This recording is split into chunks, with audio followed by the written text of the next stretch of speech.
gaztetatik egona naiz Zikloz Olabarrieta zen, eta nik hartu nuen denda, eta ondoren eneko nirekin bat egin zuen azkeneko 4 urtetan. Ikusten genuen denda guztia berdina zirela. Berdin zitzaien mendiko edo errepideko txirrindula bat saltzea.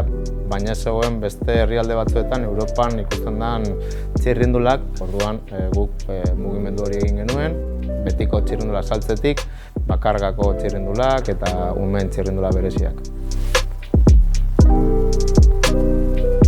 Guk egunerokoan gaude sartuta, badakigu txirrindulak konpontzen, saltzen, baina zer buelta eman aldiogun negozioari, horrek aholkularitzak ahalbideratu digu. Gure eskuekin lan egiten dugu, guretzako hori tradizioa da. Eta teknologia azkenean da, bezeroekin harremanetan jartzeko, WhatsApp Business erabiltzea. RP bat edukitzea ordenagailuan danak kudeatzeko. Eta baita sare sozialak zer egiten dugun jakin erazteko.